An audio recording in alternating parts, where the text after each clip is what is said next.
오늘은 10월 31일이죠. 2021년도 10월 31일, 10월의 마지막 날인데요. 여러분 아시는 것처럼 주변에 보면 할로윈 행사 때문에 집을 꾸민 사람 되게 많아요. 작년 같은 경우는 코로나 때문에 이 할로윈에 들어가는 뭐 초콜릿이라든지 이런 것들이 안 팔릴 것이라고 생각했지만은 아이들을 위해서 부모들이 초콜릿을 가지고 그 할로윈 나가서 하는 행사 대신에 집안에서 그런 걸 만들고 그러면서 재료들도 많이 팔렸다고 그래요. 어떤 집들은 보면 우리 집들 보면은 사람들이 돈을 들여서 여러 가지 장식품도 사고 그 다음에 뭐 나물 똑딱거려가지고 장식도 만들고 막 그랬습니다. 모르겠습니다. 제가 10년 전에 여기 왔을 때 그 상황과 잘 모르겠지만 밴쿠버에 있을 때 어떤 그 감리교 남자 권사님이 저한테 물어보더라고요. 할로윈에 대해서 어떻게 생각하냐고.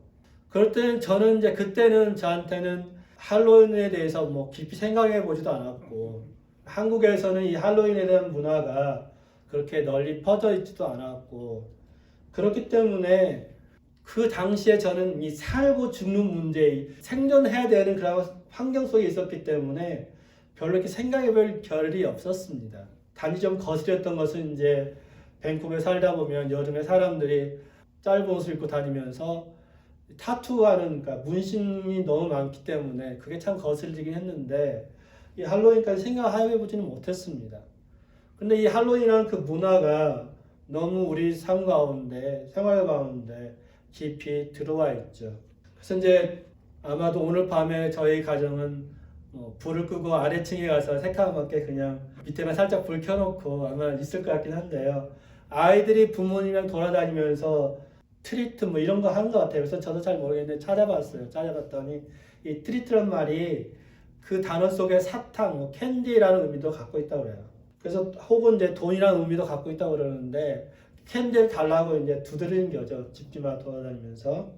그래서 이 할로윈이라는 것이 사실 영국을 중심으로 한 켈트족 문화가 흘러 들어왔고 더군다나 이 카톨릭에 있는 그 성자, 성인들을 이렇게 모시는 하루마다 그 성인들의 날이 있는데 성인들이 너무 700명이 넘게 많이 있다 보니까 그 365일 외에 다른 성인들을 기념할 수 있는 날이 없잖아요. 그래서 10월 31일 날 다 몰아가지고 그 모든 성인들을 기념하는 날을 하다 보니까 이게 가톨릭 그 성인 그 숭배랑 합쳐져서 이 할로윈 문화가 자리를 잡은 것 같습니다. 아마도 올해 그 할로윈은 오징어 게임 때문에 그 오징어 게임에 나오는 그 뭐 사람들 복장이라든지 추린 복장이 유행할 거라고 이제 그렇게 말을 하더라고요. 그래서 이제 이런 문화에 대해서 저는 이제 어떻게 보는가, 할로윈이 어떻게 시작되었고 이 문화를 어떻게 봐야 되는가 말을 하면서 데살로니가전서 5장 22절 말씀처럼 악은 어떤 모양이라도 버리라고 말씀하고 있죠. 그리고 로마서에서 뭐라 말합니까? 너는 이 세대를 본받지 말라고 그래요. 그렇게 말씀합니다. 이 세대를 본받지 말고 오직 마음을 새롭게 함으로 변화를 받은 하나님의 선하시고 기뻐하시고 온전한 뜻이 무엇인지 분별하라 이렇게 말씀하죠. 그래서 무엇이 정말 하나님의 뜻인가 분별해야 되는데 그런데 많은 경우에 사람들은 말합니다. 그냥 하나의 문화야 이렇게 이야기합니다. 근데 여러분 문화 속에 얼마나 사탄의 속임수와 사탄의 가르침이 얼마나 많이 들어와 있는지 우리는 생각해 봐야 됩니다. 많은 사람들이 내가 귀신 믿는 게 아닌데 무슨 상관이야 라고 말을 할 수도 있겠죠. 그리고 그건 그냥 문화야. 나하고는 아무 상관이 없는 그런 문화일 뿐이야 라고 말할 수 있습니다. 성경은 이렇게 써있지만 내 생각은 달라. 성경과 나의 생각이 맞지 않는, 그래서 내 생각을 더 중요시하는 경우가 참 많이 있습니다. 그것은 뭐 예수를 믿지 않는 사람이라면 이해가 되겠지만은 예수 믿는 사람 가운데서도 많은 경우에 성경은 그냥 성경이고 나의 삶은 내 생각은 다르다 이렇게 내 생각을 성경보다 우에 두고 사는 경우가 참 많이 있습니다. 그래서 목사님 뭐라고 말씀하시든 뭐 그냥 내 생각대로 하면 돼 이렇게 뭐 말씀하죠. 제가 틀릴 수도 있지만은 우리의 생각이 하나님의 말씀보다 우위에 있을 수는 없다는 거죠. 제가 외국 생활을 이렇게 하면서 종종 드는 생각, 그리고 외국 생활을 많이 생활을 하면서 결심했던 것 중에 몇 가지가 있는데, 그 하나는 뭐냐면 너무 조언을 많이 하지 말아야겠다 이런 생각을 하게 됩니다. 한두 번 조언하고 나서 저 사람이 듣지 않는다면 어떻게 할 수 없는 일이고, 그래서 내가 이렇게 하라 저렇게 하라 그런 조언들을 가급적 하지 말아야겠다 이런 생각하는 이유가 있는데, 목사님한테 혹은 누구한테 상담을 하면서도 조언을 구한다고 하면서도 결국 내가 결론을 정해놓고 결론을 이미 내려놓고 그 다음에 조언을 구하기 때문에 그 조언은 아무런 의미가 없다는 거죠. 그런 걸 보면서 그렇게 조언이 필요 없구나 이런 생각을 한 적이 있습니다. 그래서 오늘 본문을 보면 이스라엘 백성들이 로마에 있는 유대인들이 사도 바울이 그들을 불러서 말을 하니까 모르니까 들어볼게. 22절 보면 우리가 너의 사상이 어떠한가 들어보겠다라고 이야기를 하죠.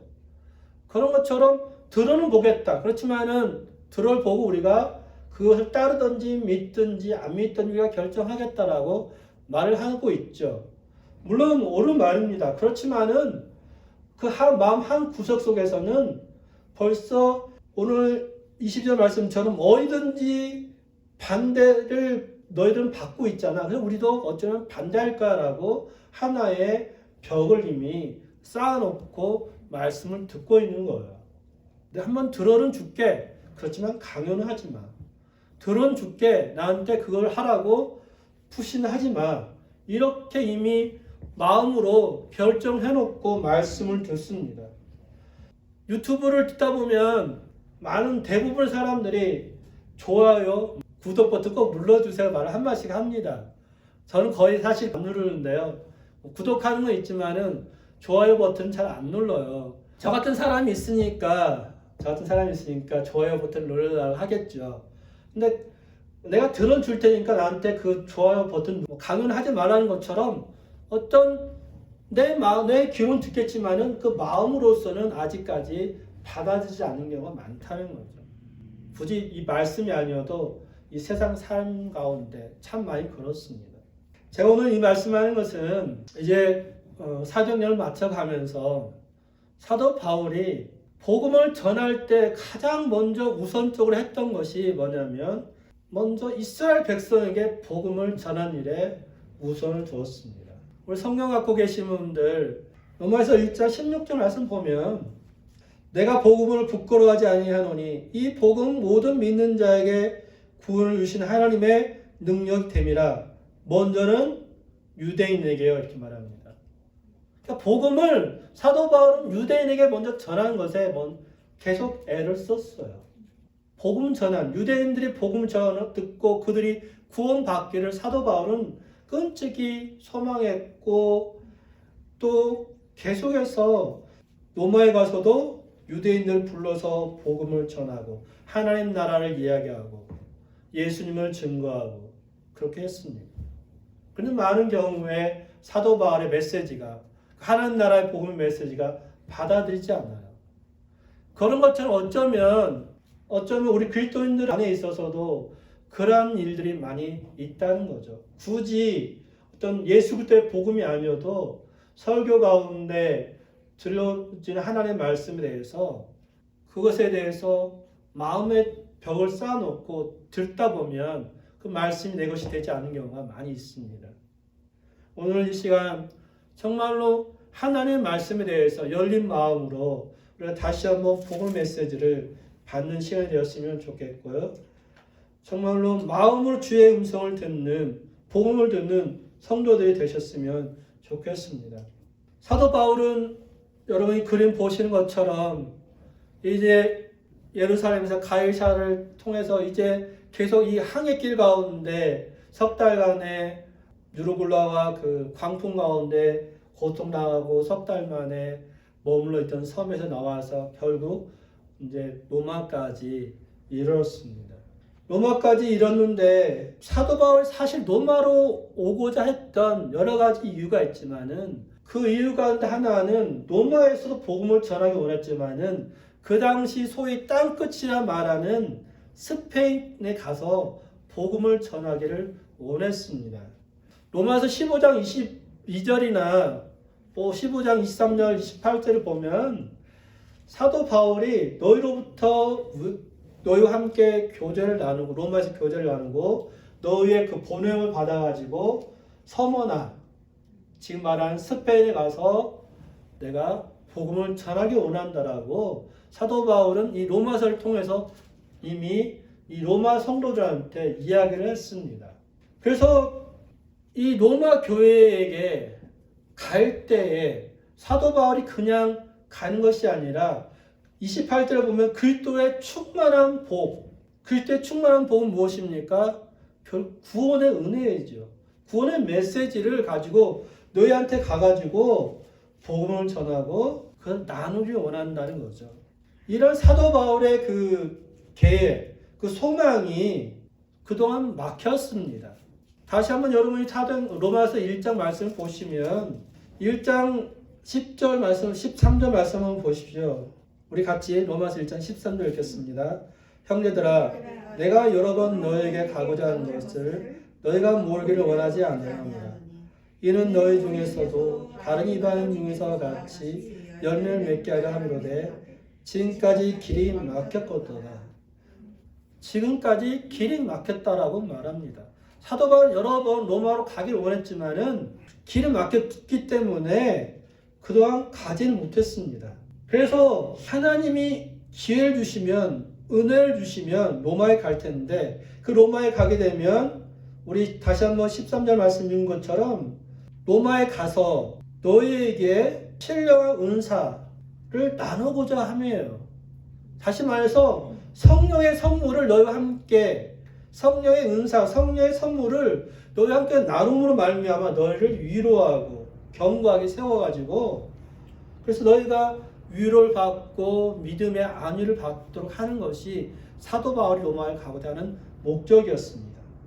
13절 말씀처럼 그러한 성령의 그 선물과 위로를 말미암아 복음을 전함을 통해서 열매를 맺게 하는 것, 그것이 사도 바울이 가고자 하는 로마를 가고자 하는 분명한 목적이었죠. 사도 바울의 소망은 결국 로마에 가서 복음을 전하는 것이었습니다. 이 사도 바울의 소망처럼 하나님은 사도행전에 보면 23장 11절에 보면 너도 예루살렘에서 이렇게 복음을 전하는 것처럼 로마에서도 이렇게 서야 하겠다. 로마에서 복음을 전하겠다라고 하나님께서 사도 바울에게 말씀을 하셨습니다.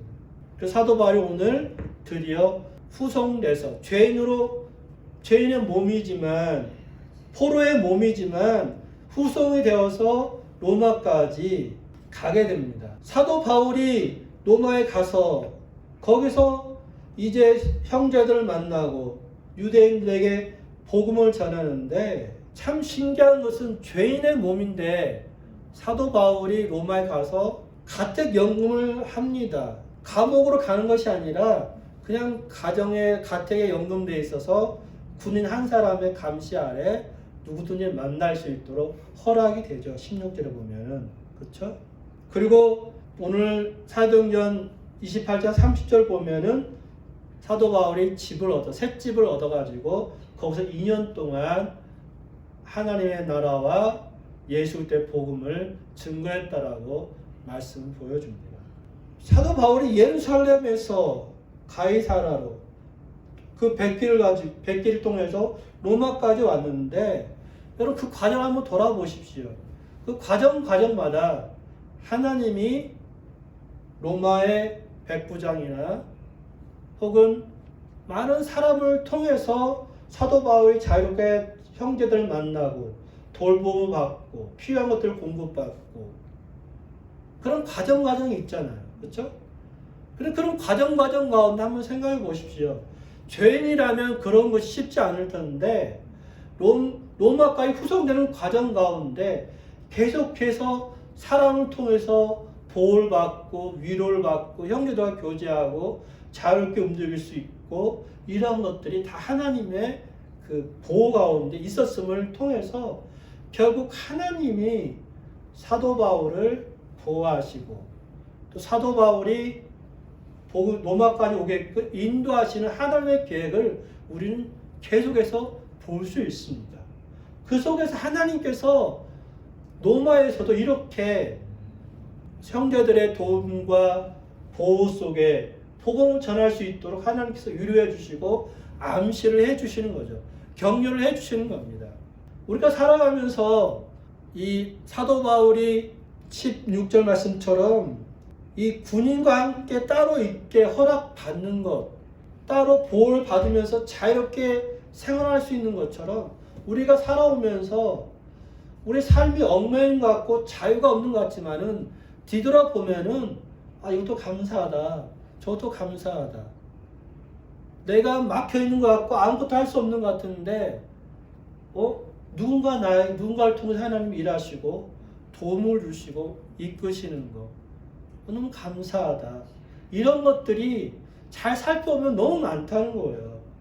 그래서 우리가 지금의 현재 그 문제 속에 갇혀있는 것, 그 문제 속에만 얽매여 있다면 하나님을 잘 못 보죠. 그렇지만 그 배후에 일하시는 하나님을 보게 되면, 하나님의 그 허락하심을 보게 되면 우리가 힘을 낼 수가 있습니다. 사도 바울이 로마를 향해서 올 때 사도 바울 안에 있는 그 소망이 있습니다. 반드시 로마에 가고 로마에 가서 복음을 전하고 서머나 스페인까지 가서 복음을 전하겠다라는 그런 사도 바울의 소망이 있다면 사도 바울이 그냥 소망만 갖고 있었던 게 아닙니다.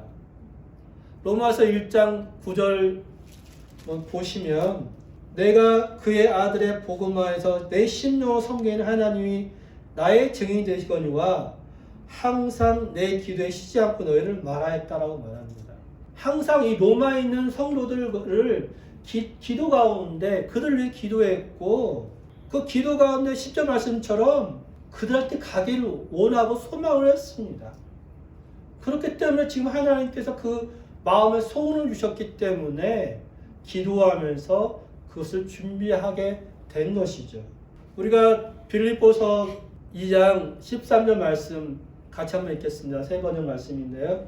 하나님은 여러분 안에서 활동하셔서 여러분 하여금 하나님을 기쁘게 해드릴 것을 영원하게 하시고 실천하시는 분이십니다. 하나님이 우리에게 소원한 마음을 주셨다. 우리에게 영원한 마음을 주셨다고 합니다. 그 마음이 기도 가운데 준비되어지고 계획되어지고 그래서 하나님이 그 뜻을 이루도록 하시는 거죠. 근데 분명한 것은 빌립보서 2장 13절에 어떻게 말합니까? 하나님을 기쁘시게 해 드릴 것. 어떻게 하면 내가 하나님을 기쁘시게 해 드릴까? 우리의 소원이, 우리의 소망이 나의 욕심이 아니라 어떻게 하면 하나님을 기쁘게 할까? 그것을 소원하고 염원해야 된다는 거죠. 기도도 그렇잖아요. 기도는 나의 욕심으로 기도하면, 내 욕심을 위해 기도하면 듣지는 않으세요. 그렇지만 하나님의 나라와 의를 위해서 구하면 하나님이 들어주신다고 말씀하시잖아요. 어떻게 하면 내가 하나님을 기쁘시게 할까? 그것이 나의 소망이 되고 소원이 되어야 됩니다. 그래서 우리가 하나님의 뜻에, 하나님의 기쁨에 부합되는 그 소망을 가지시기를 바랍니다. 정말 영혼을 구원하고자 하는 그런 소망.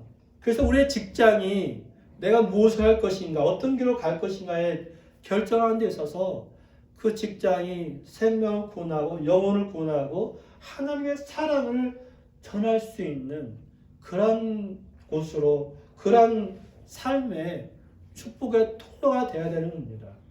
하나님 분명히 직장을 통해서, 사업을 통해서 우리의 필요를 공급해 주시고 채워주시고 일하시는데, 우리가 하나님의 사랑을 받았기 때문에 그 직장에서, 사업장에서, 삶의 현장에서 그 빛을, 이방인들이 유대인을 통해서 그 사랑을 받았다면, 복음의 빛을 받았다면, 영적 빛을 받았다면 그 사랑을 갚아주는 것처럼, 물질로 유대인들을 후원하고 예루살렘 성도들을 후원하고 도왔던 것처럼, 우리가 빛을 하나님부터 빚진 자라면 빚진 자의 마음으로 복음을 전하는 그 삶에 우리가 소망을 두고 소원을 두고 진로와 산과 이런 것들을 결정해 가셔야 됩니다. 저는 개인적으로 내년 5월쯤에 빅토리아 아일랜드에 가서 원주민 마을 가서 노력 봉사를 하려고 그러는데요. 사실 원주민들이 이 땅을 서구인들이 오기까지 관리해 왔고 어찌됐든 그들의 많은 희생이 보이지 않는 희생들이 존재합니다. 우리가 그들로부터 받은 것들이 있다는 거죠.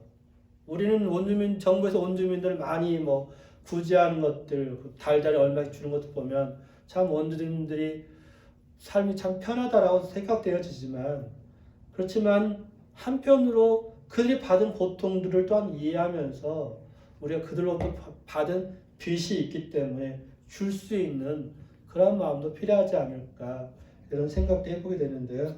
아멘. 여러분 혹시 내년 4, 5월 달에 저랑 같이 가실 분들은 참여하셔도 좋겠습니다.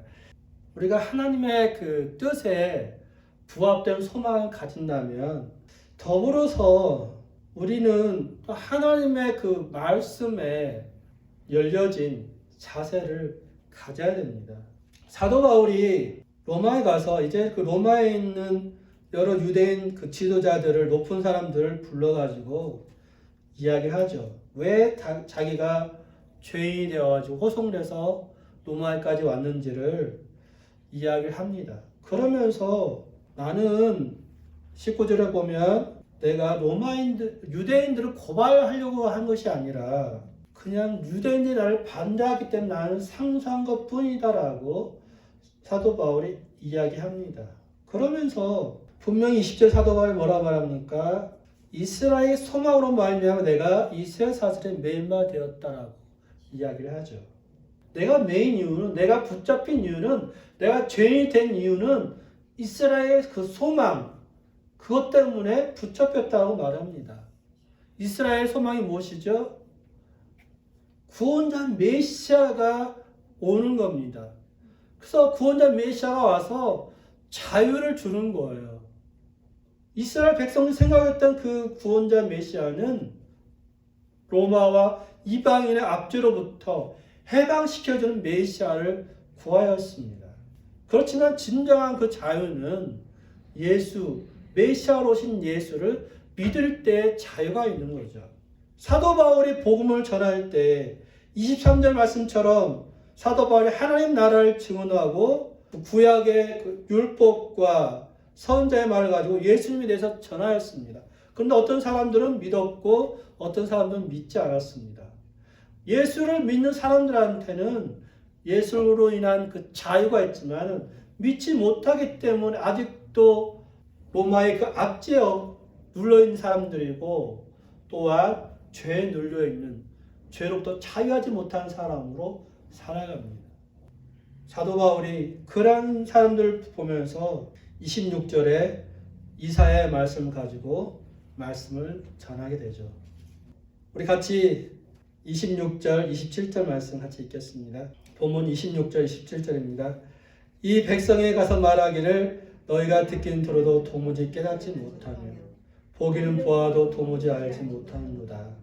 이 백성의 마음이 둔하여져서 그 귀는 둔하게 듣고 그 눈은 감았으니 이는 눈으로 보고 귀로 듣고 마음으로 깨달아 돌아오면 내가 고쳐줄까 함이라 하였으니.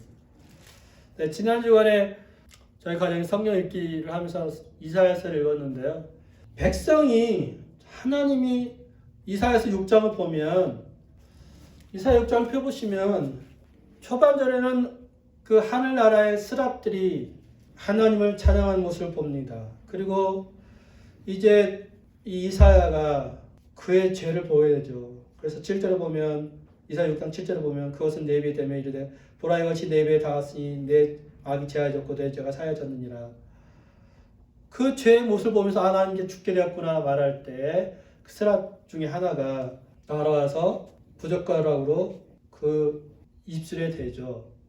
그러면서 이제 8절에 보면 내가 누구를 보내며 누가 우리를 위하여 갈고 누가 갈고 할 때 이사야가 나를 보내주십시오라고 서원을 하죠. 그러고 난 이후에 오늘 우리가 사도행전에 나오는 말씀이 나오죠. 우리 이사야서 6장 9절과 10절 말씀 읽겠습니다. 여호와께서 이르시되 가서 이 백성에게 이르기를 너희가 듣기는 들어도 깨닫지 못할 것이요 보기는 보아도 알지 못하려 하여 이 백성의 마음을 둔하게 하며 그들의 귀가 막히고 그들 눈이 감기게 하라. 염려하건대 그들이 눈으로 보고 귀로 듣고 마음을 깨닫고 다시 돌아와 고침을 받을까 하노라 하시기로. 아멘. 하나님의 말씀이 전하여지는데 이스라엘 백성들이 들었지만 듣지 못하고 보았지만 보지 못하고 마음으로 받아들이지 않아요. 하나님의 그 말씀, 선지자를 통해 전해진 말씀을 거부합니다. 똑같이 오늘 이스라엘 백성들도 사도행전에 나오는 이스라엘 백성들도 사도 바울의 메시지를 거부를 하죠. 깨닫지 못하고 알지 못하고 마음이 무뎌져서 우둔하게 돼가지고 그 주님의 마음을 알지 못해요. 사도 바울이 말하는 것 혹은 이사야가 말하는 것이 외국인이 말하는 것처럼 그냥 방언처럼 깨닫지 못하는 말로 들려옵니다. 우리가 영어 공부하다 보면 영어 그 소리가 안 들리면 송곳을 귀를 좀 뚫고 싶다 이런 말을 하잖아요. 그죠? 안 그러셨어요? 아무리 영어를 처음에 들어도 안 들릴 때는 그것이 아무런 의미가 없는 말이 되는 거죠. 하나님의 말씀이 전해졌는데 그것이 안 들려오니까 아무런 의미가 없는 거예요. 마치 정육점 가시면 고기를 자를 때 그 정육점에 사람들이 칼을 가지고 이렇게 착착 그 칼날을 한 번씩 갈고 나서 고기를 썹니다. 칼이 무뎌졌다면 그것을 갈아내고 고기를 써는 거죠. 마음을 갈고 귀를 뚫고 눈을 열어야 되는데 그렇게 열려지지 않았다는 겁니다. 근데 하나님은 분명하게 정말 이스라엘 백성들이 다 하나님의 복음의 말씀을 듣지 않기를 원하실까요? 이사야 말씀처럼 그들이 깨닫는 걸 원치 않으셨을까요? 아니에요. 이사야를 계속 읽다 보면 6장에서도 보면 6장 13절 여러분 보십시오. 분명하게 거기에 누가 남아요? 그루터기가 있다는 거예요.